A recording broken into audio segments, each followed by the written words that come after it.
tugasnya utusan Yesus? Baru Yesus menjawab, menyampai firman Tuhan. Yohanes 3:4. Ibaratkan gini, Yesus, kamu saya utus kepada siapa? Kepada Israel. Matius 15:24. Apa tugas saya, ya Allah? Yang menyampaikan firman saya. Kamu dengarkan dulu, lalu setelah kamu dengar, kamu sampaikan kepada umatmu. Makanya kata Yesus dalam Yohanes 17:7, sebab segala firman yang kau sampaikan kepadaku, telah ku sampaikan kepada mereka. Jadi firman itu perkataan. Di mana dalilnya? Keluaran 34:28, Yeremia 15:16, Yeremia 30 ayat 4, Yesaya 3 ayat 4. Bahwa firman itu adalah perkataan Tuhan. Yang kedua, firman itu ucapan yang keluar dari mulut Tuhan. Tuhan berbicara, utusan mendengar. Setelah didengar disampaikan kepada umatnya. Mana dalilnya bahwa firman itu keluar dari mulut Tuhan? Ulangan 5:22, Yesaya 55 ayat 11. Karena firman itu ucapan Ya dibaca dong lebih jelas, Pak. Kurang satu. Karena firman itu ucapan yang keluar dari mulut Karena Tuhan. jangan membawakan ayat-ayat, tidak membacakan, Pak. Gitu. Ada ayatnya, Dibacakan nanti Anda catat, nanti Anda sanggah. Iya, enggak langsung dengan ayat-ayat. Iya, tidak, nanti Anda sanggah setelah catat. Nanti gimana sih? Langsung saya bacakan. Nggak enak diskusi kayak gini, nggak membacakan ayat. Aduh. Ini penilaian ini dinonton oleh seribu orang loh. Oke. Langsung saya bacakan dalil aja lah, biar tidak cuma ayatnya. Jadi firman itu perkataan Tuhan. Yesaya 3 ayat 4. Firman-Nya kepadaku, hai anak manusia, mari pergilah dan temuilah kaum Israel dan sampaikanlah perkataan-perkataanku kepada mereka. Jadi firman itu perkataan. Juga Yeremia 30 ayat 4. Inilah perkataan-perkataan yang telah firman Tuhan tentang Israel dan tentang Yehuda. Keluaran 34:28. Dan Musa ada di sana bersama-sama dengan Tuhan 40 hari 40 malam lamanya. Tidak makan roti dan tidak minum air. Dan ia menuliskan pada loh itu segala perkataan perjanjian, yakni ke-10 firman. Ya. Jadi jelas di situ, firman itu perkataan yang keluar dari mulut Tuhan. Mana dalilnya? Ulangan 5:22. Firman itulah yang diucapkan Tuhan kepada seluruh jemaahmu dengan suara nyaring di gunung dari tengah-tengah api, awan kegelapan, dan tidak ditambahkannya apa-apa lagi.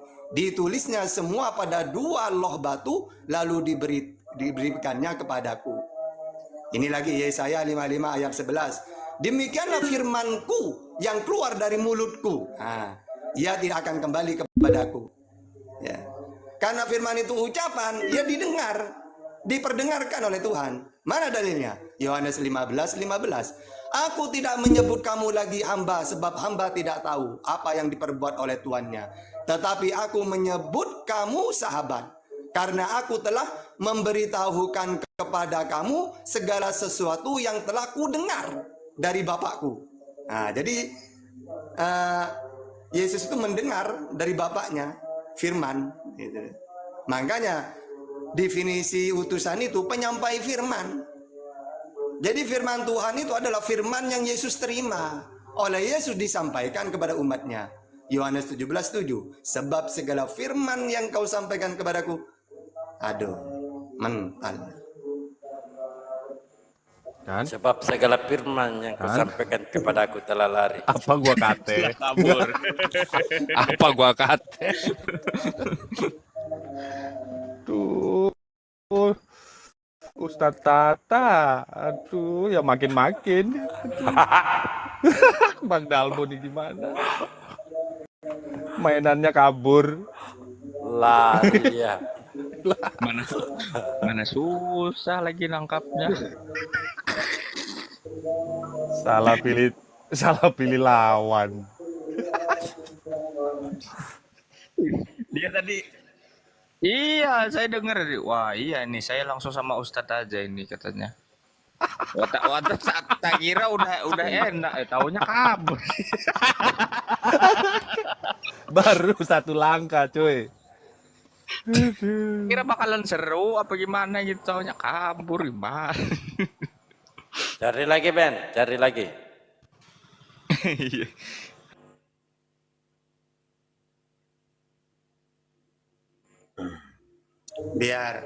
Biar berani bilang Ben. Kalau mau naik, bertanya-tanya ada apa-apa. Gak harus debat, diskusi enggak. Ya, nggak apa-apa lah. Begini Ustaz Tata, boleh sedikit Ustaz Tata. Tapi tadi kan dia bertahan dalam keyakinan bahwa Yesus itu Tuhan. Bagaimana bisa dia mengatakan Yesus itu Tuhan?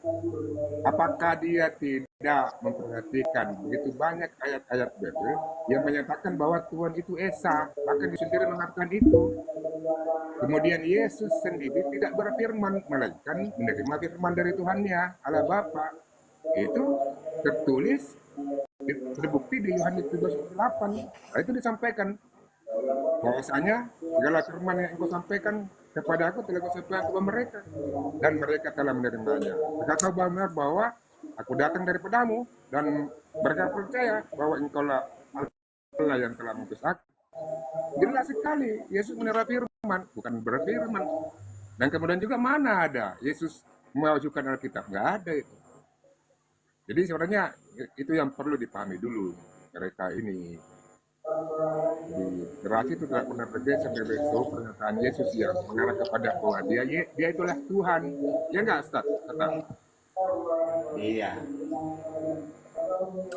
Makanya kita itu sebagai umat Islam itu bersyukur.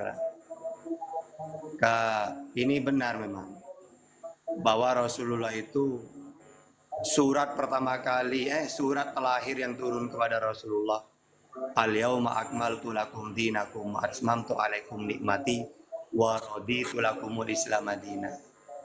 Jadi agama ini sudah sempurna. Jadi kita ditinggal Rasulullah itu dalam keadaan agama itu sempurna, syariat-syariat sempurna. Sehingga kita itu mau bahas apapun ada dalilnya. Kalau tentang ketuhanan ada ilmu tauhid namanya. Minimal aqaid 50 itu. Nah, nanti di situ dijelasin semua lah. Makanya kita gak bingung tentang ketuhanan itu. Nah, kalau mereka bingung masih.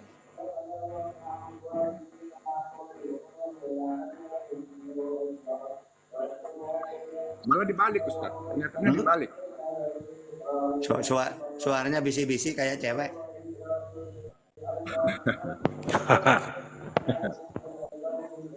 Jadi yang menjadi pertanyaan Ustaz Tata, apakah yang mengutus dan Tuhan Assalamualaikum. sama? Assalamualaikum. Waalaikumsalam. Waalaikumsalam warahmatullahi wabarakatuh. Kalau cuma ditanya Apakah itu, oke. Kalau cuma nanya itu, ya tidak. Yohanes 13 ayat 6. Utusan tidak lebih tinggi daripada yang mengutus. Iya, benar. Gitu loh.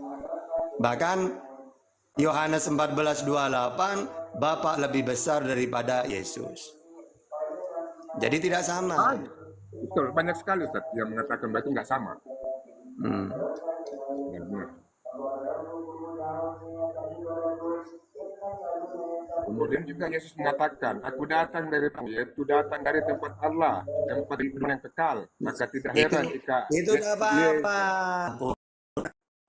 Itu maksudnya datang dari Bapa, itu maksudnya segala sesuatu diciptakan oleh Allah. Ya. Makanya umat Islam itu walillahi mulkus samawati wal ard. Kepunyaan Allah lah.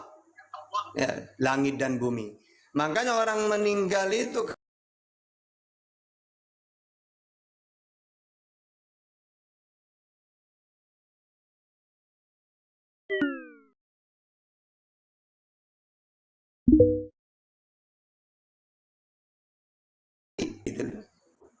wa ilahi wa inna ilaihi rajiun. Biar kita sadar, tidak usah nangis.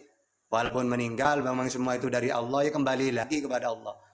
Wa inna ilaihi rajiun. Gitu. Jadi kan tidak salah kan Ustaz kata kalau di Yohanes 11:3 Yesus berkata, ini hidup yang kali itu, yaitu mengenal engkau satu-satunya Allah yang benar dan mengenal Yesus yang kau utus. Itu kan ada kaitannya ke situ. Aku datang daripadamu. Ustaz. Iya. Ya.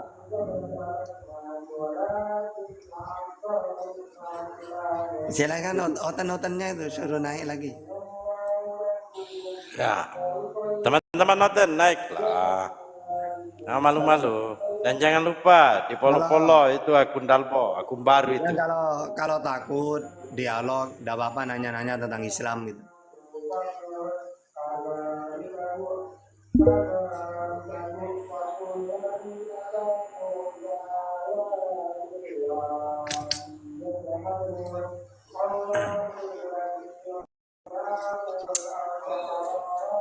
Bandio, mau nanya-nanya silakan Bandio. Sembarang nanya apa? Siap. Iya. Siap Bang Dalbo, siap. Untuk menghidupkan Komal, Bang Dio. Saya itu sungkan Ustadz. Sepengalaman nongkrong di sini itu usernya langsung banyak turun kalau saya yang ngobrol. Jangan nanya aja. Enggak, sampai itu sangat dibutuhkan untuk menghidupkan Komal. Jadi kalau udah ada oten, udah ada apa itu, pura-pura nanya aja lah. Walaupun udah nanya beneran, pura-pura nanya. Bukan untuk saya ini, Pura-pura aja lah Bang Diota. Ya, silakan apa aja ditanyain. Boleh lah. Mau Islam, mau Bible, boleh lah sama Ustaz Tata ini. Ya Bang Ruri, Iya. udah hampir berapa nih? Hampir 2 bulan nongkrong di sini tuh. Ya. Sayanya tuh jadi tahu diri gitu. Ngobrol sama Ustadz Tata tuh langsung tuh turun itu usernya tuh, aduh. Tapi kalau ada ini ya nggak tahu, makanya sungkan kadang-kadang. Ntar berdua aja lah sama Ustadz Tata lah. Sungkan itu kalau Bang Dalbo kayak orang-orang oten apa itu baru. Kalau kesampean kan memang dibutuhkan otaknya itu loh. Saya suka orang-orang kritis itu ya. Pertanyaan-pertanyaan. Masalahnya nggak disukai sama Bang Dalbo, Ustadz Tata. Ya, enggak lah, suka juga lah Bang Dalbo. Bang Dalbonya langsung tidur.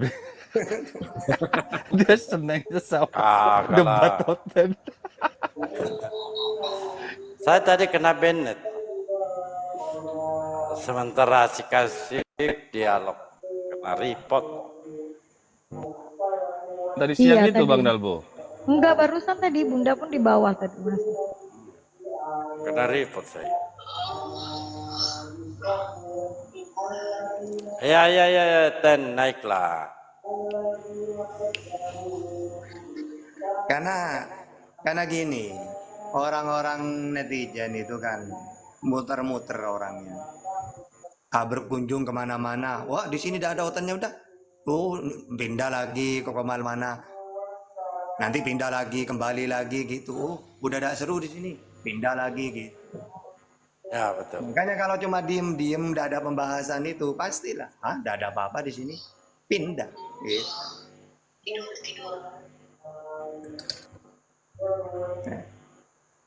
Maka harus ada pembahas.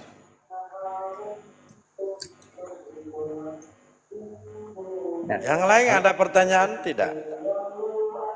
Yang ketik-ketik Kita juga sobat walaupun oten. Muslim tidak apa-apa nanya-nanya, tapi tentang syubhat ya. Nanya-nanya katanya oten di Quran ini gini-gini misalnya. Tidak apa-apa tanya.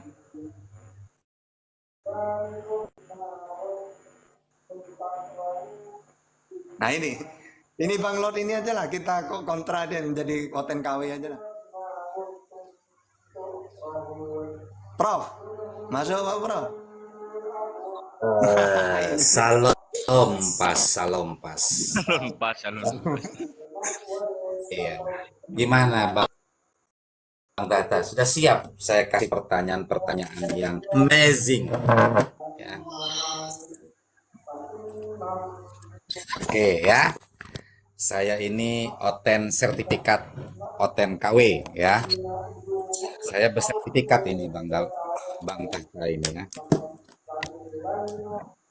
Oke, Bang Tahta, menarik ini ya. Ini mau membahas masalah ateis atau mau masalah oten? Terserah, mau pilih yang mana. Eh, Hah? Bang Tahta, Apa? saya mau jadi ateis atau mau jadi oten gimana? Jadi oten aja lah. Oh iya iya. Iya. Kalau saya nanti lari ke ateis, nanti larinya ke logika ini. Saya kayak Bang Neplos gitu kan. Oke. Pertanyaan begini Bang Tata. Kami itu menuhankan Yesus sebagai Tuhan, itu Bang Tata. Salah satunya mukjizat ya. Jadi Yesus itu sebagai Tuhan karena ada mukjizat, yaitu menghidupkan orang mati, ya kan? Nah, itu salah satunya kami. Nah, persoalannya begini, di kami itu sesuatu yang di luar nalar, di luar nurul, ya kan, Bang Ustaz Tata ya, itu sesuatu yang tidak bisa di ranah logika manusia. Sehingga kami wajib menuhankan Yesus sebagai Tuhan, karena itu sudah menjadi ajaran doktrin gereja kami, gitu kan. Karena memang kami didik seperti itu, kata ya. Begini pertanyaannya, jikalau kami menuhankan Yesus itu tidak jadi satu persoalan, karena itu adalah satu mukjizat yang tidak dimiliki oleh Tuhan-Tuhan lain. Karena Tuhan kami itu berbentuk dan berwujud, bergambar serupa. Itu kan dalam Bible ada ya, Tata ya.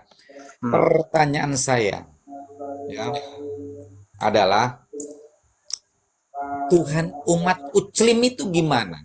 Karena tidak berbentuk gitu kan, tidak berupa, hanya berbentuk semacam zat ya kan. Atau kalau orang Islam bilang itu laisa kamislihi syai'a. Wah, ini saya mengutip ini kalimat Ustaz Tahta ini. Nah, silakan Ustaz Tahta jawab dengan ranah logika. Terima kasih.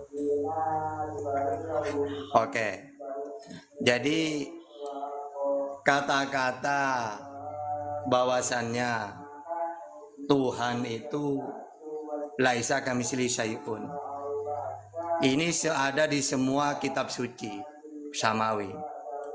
Biar manusia tahu bahwa Tuhan itu memang dengan apa hendak kamu serupakan. Tuhan tidak seperti itu. Gitu. Kalau dalam Al-Quran Asy-Syura ayat 11 kan. Laisa kamitslihi syai'un. Atau kalau dalam perjanjian lama Keluaran 9 ayat 14 atau Yesaya 40 18. Sehingga kita gak boleh Tuhan itu seperti apa ya. Maka dalam Islam itu sangat dijelaskan dalam hadis itu tuh. Tidak boleh menanyakan Tuhan kaifa itu bagaimana tidak boleh. Karena memang Tuhan itu gaib. Ya, tidak serupa dengan apapun, tidak bisa dilihat. Itu loh. Nah, ini kebalikannya ajaran di luar samawi. Kalau di luar samawi kan Tuhan itu berwujud. Ya, dewa itu menjelma jadi manusia gitu. Bahkan nanti punya anak ya. Makanya kalau ajaran dewa-dewa tuh tanda-tandanya dewa itu yang jadi manusia biasanya lahir tanpa ayah. Ya, seperti Bisma putra Gangga kayak gitu. Putranya Dewa Surya gitu. Jadi tidak ada bapaknya. Gitu. Nah, itu ajaran-ajaran pagan itu kayak gitu. Nah, kalau ajaran samawi, ya kita harus pakai dalil itu. Pertama, Tuhan itu satu. Qul huwallahu ahad. Kedua, Tuhan itu tidak bisa dilihat. La tudrikul absar, Al-An'am 103. Yang ketiga, Tuhan itu laisa kamitslihi syai'un, Asy-Syura ayat 11. Ya sudah kayak gitu. Ada di mana? Diam di datnya sendiri, karena bukan makhluk. Begitu juga kalau kita nanya ke perjanjian lama. Ya sama, Tuhan itu Esa. Ulangan 6 ayat 4. Ya tidak bisa kelihatan. Keluaran 33:20. Ya tidak serupa dengan apapun. Keluaran 9:14. Perjanjian baru ya sama. Tuhan itu Esa, Markus 12:32.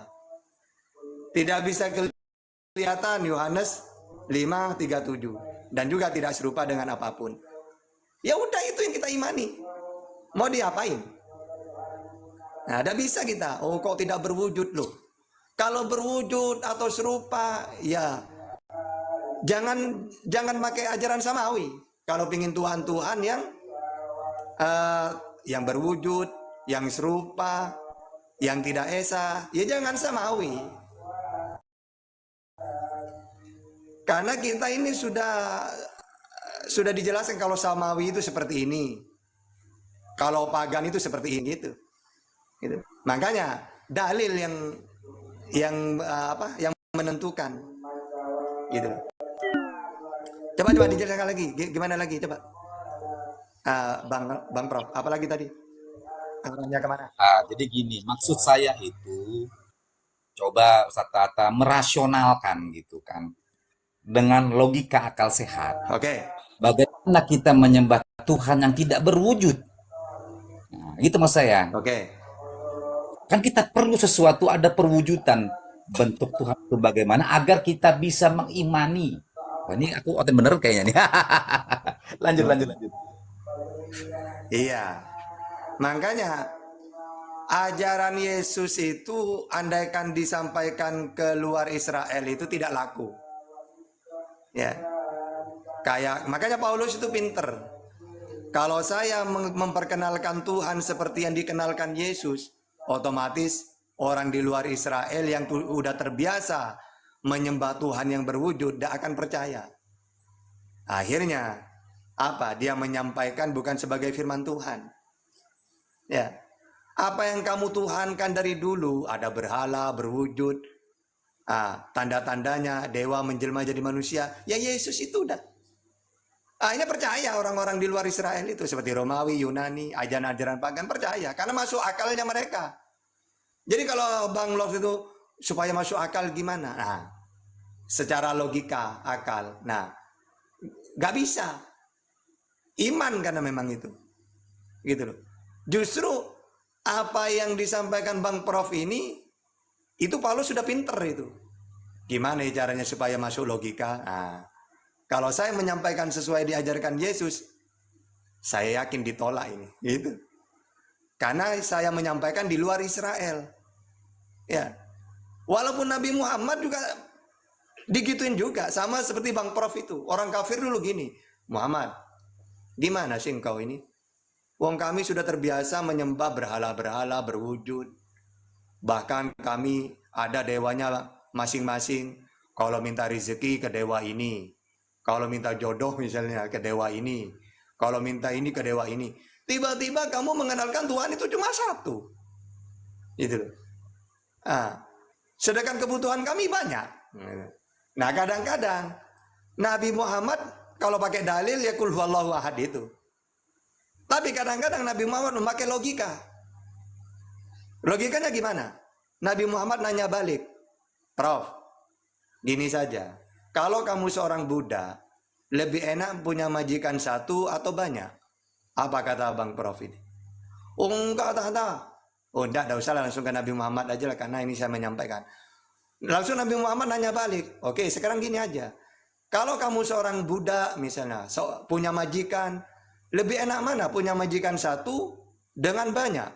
Akhirnya mereka jawab, ya lebih baik satu. Wong satu aja saya diperintah kemana-mana, gini. Tidak punya kesempatan saya istirahat. Apalagi banyak. Nah seperti itulah. Kalau Tuhan itu banyak, kamu nanti diberi perintah ini. Yang satu merintah ini. Wajib kamu imani semua. Nah sekarang coba ya. Musa Tuhannya satu saja. Tidak boleh gini, perintah ini. Nabi Islam juga gitu, Tuhannya satu. Ada perintah puasa, sholat, haji, gini. Gimana kalau Tuhan itu banyak? Yang mana yang namanya Tuhan harus diyakini semua, harus diimani perintahnya. Nah ini Nabi Muhammad pakai logika juga jawabnya. Akhirnya masuk ke logika mereka. Buktinya mereka jawab, ya enakan satu Muhammad. Uang satu saja saya disuruh ke sini, ke sana. Apalagi banyak. Nah seperti itulah. Nggak kata Nabi Muhammad gitu. Jadi nggak semua pertanyaan itu dijawab dengan dalil. Kadang-kadang dengan logika gitu. Gimana Bang Prof? Silakan. Dikit, Ustadz boleh, Ustadz? Ustadz, Ya.